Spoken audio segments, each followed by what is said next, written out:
Estamos hablando con Marcelo Parra, secretario adjunto de UTE, y queríamos preguntarte la situación en la que se encuentra la educación en la ciudad de Buenos Aires, porque ha sido un año tremendamente difícil en términos de lo que hace a la política de la ciudad y de la nación, y en la ciudad. Bueno, hemos visto que hay un plan estratégico Buenos Aires Aprende. Queríamos que nos contaras un poquito sobre esto. Bueno, sí, mirá, como decís vos, ¿no? Acá el tema, nosotros no pensamos este año como un año aislado, además. Nosotros vemos que este año es parte de un proceso que ya lleva 17 años en la ciudad de Buenos Aires, de políticas de derecha, que lo que hacen es que las políticas públicas estén destinadas a satisfacer otras necesidades y no las necesidades de la gente. Entonces, en ese contexto, a partir de ese contexto, me parece que nosotros podemos ver qué es lo que está pasando en la ciudad, bueno, y lógicamente con un gobierno nacional que aporta en ese mismo sentido con mayor virulencia y con mayor violencia también, ¿no? Así que es cierto lo que vos decís, que es un año muy complejo. El sistema educativo en la ciudad de Buenos Aires viene siendo prácticamente la vidriera de los distintos gobiernos y de este también. Evidentemente genera algún rédito en la ciudad de Buenos Aires que los distintos gobiernos de estos últimos 17 años lo adoptan para mostrar falsedades también, ¿no? Transformaciones que no son tales. Así que, en principio, eso. Y sí, es cierto que este año nuevamente se lanza un plan que se llama Buenos Aires Aprende, un plan estratégico. Se desarrolló fundamentalmente con mayor profundidad en la escuela secundaria.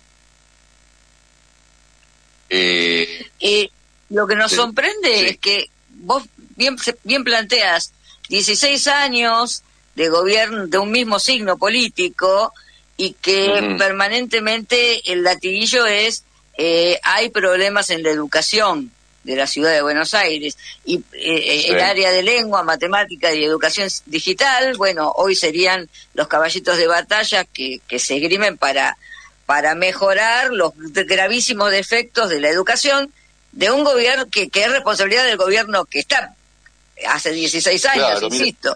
Esto me llama la atención a mí. Y es muy llamativo porque además descargan la responsabilidad en los docentes, en los estudiantes, en la familia, pero fundamentalmente en los docentes, ¿no? En el sistema educativo, del cual ellos tienen la responsabilidad de haberlo venido conduciendo durante 17 años e ir probando distintas transformaciones, distintas reformas.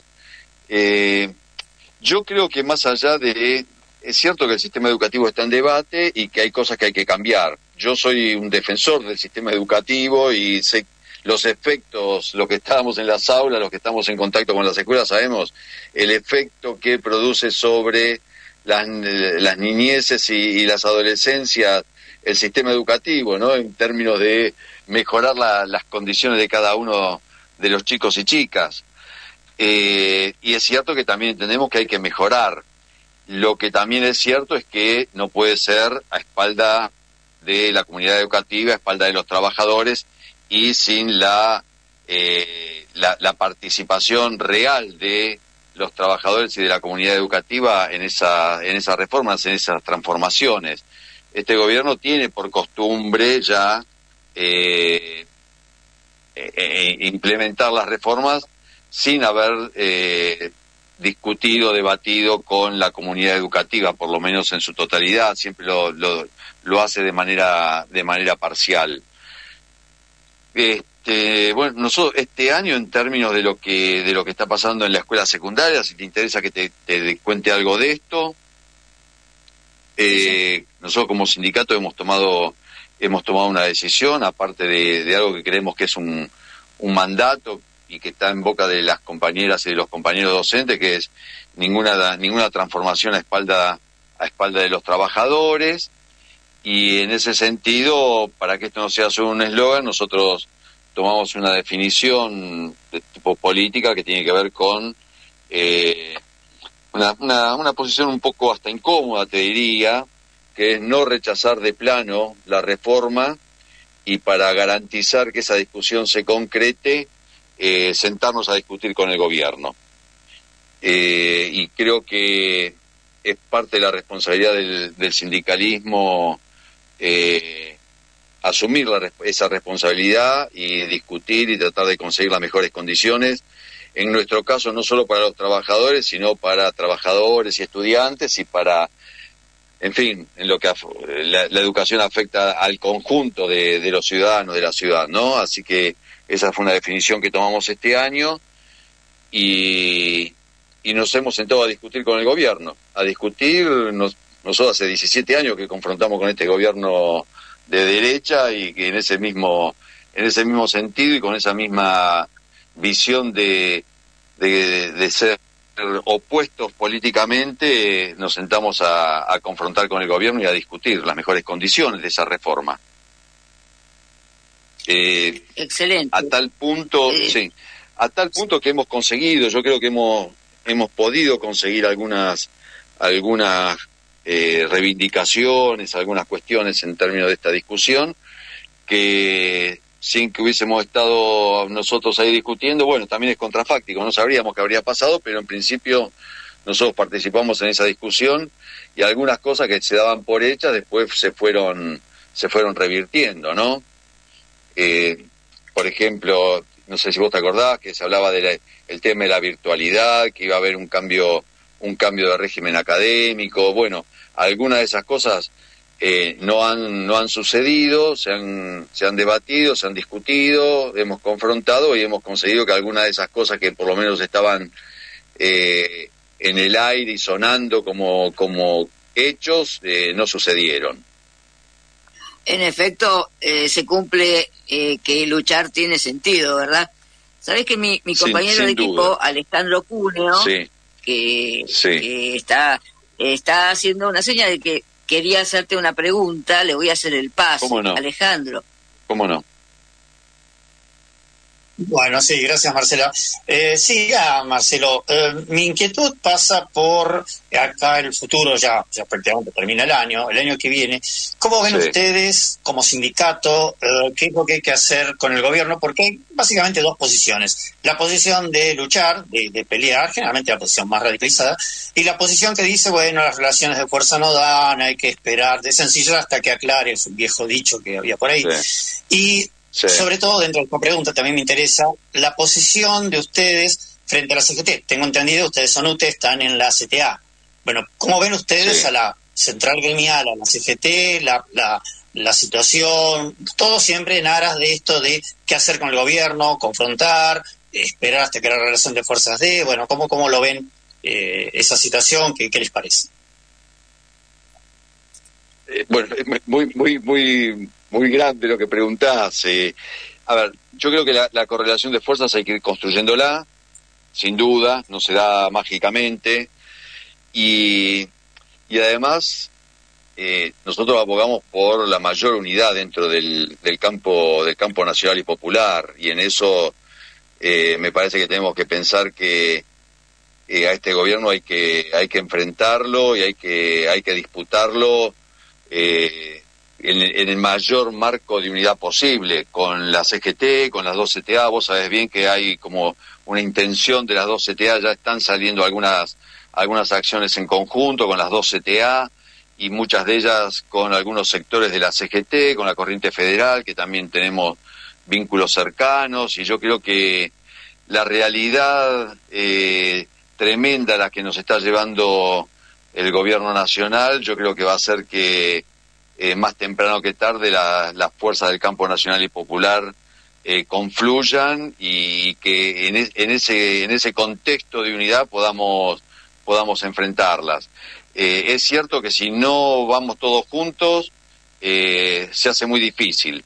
Nuestra postura siempre es que cuando los derechos y en este caso de los trabajadores, en particular de los trabajadores docentes y de los estudiantes, se ponen en riesgo y se ven vulnerados, a nosotros nos van a encontrar enfrentándolos y peleándolos, como lo hemos hecho durante todos estos años. Ustedes saben bien que nunca hemos abandonado la calle, nunca hemos abandonado la lucha, la pelea, y de la misma manera vamos a estar en el 2025, un año que creemos que va a ser muy difícil, con un país en el que hay 23 millones de pobres, 6 de cada 10 chicos de esos 23 millones están en ese rango, todos los chicos, hay 1 millón de niños que se van a la cama sin cenar, los jubilados cada vez perdiendo más derechos. Bueno, hay una cantidad de avances contra los derechos de las trabajadoras, de los trabajadores, de los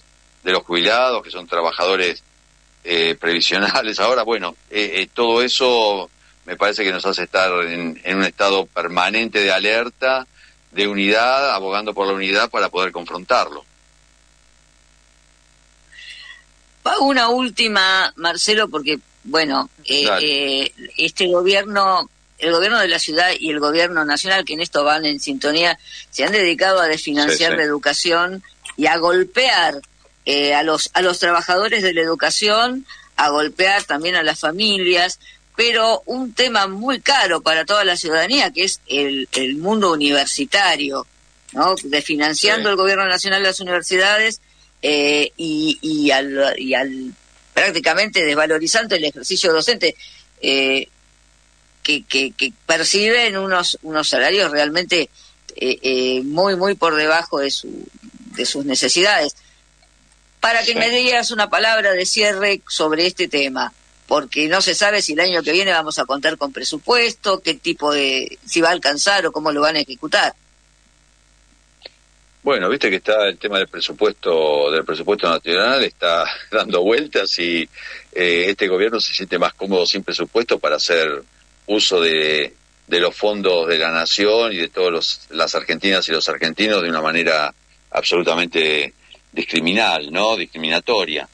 Y en la ciudad, bueno, la semana que viene yo creo que se discute el presupuesto de la ciudad, pero yo creo que no nos vamos a encontrar con nada distinto de lo que venimos viendo, ¿no? Un gobierno, ambos dos gobiernos que han desatendido las políticas públicas, han desatendido su relación con los sectores populares, y esa es la lógica, me parece, de cualquier tipo de política que implementen. Así que me parece que para pensar algo, y en base a lo que planteabas vos y Alejandro, me parece que acá la única posibilidad es la unidad del campo popular, de las trabajadoras, los trabajadores, los pasivos, los estudiantes, para poder por lo menos generar esa correlación, para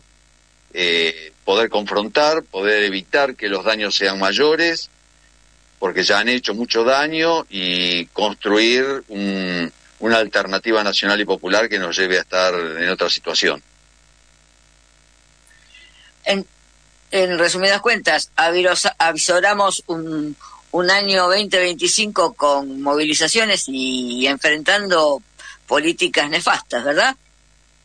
Yo entiendo que sí, todo hace prever que va a ser así.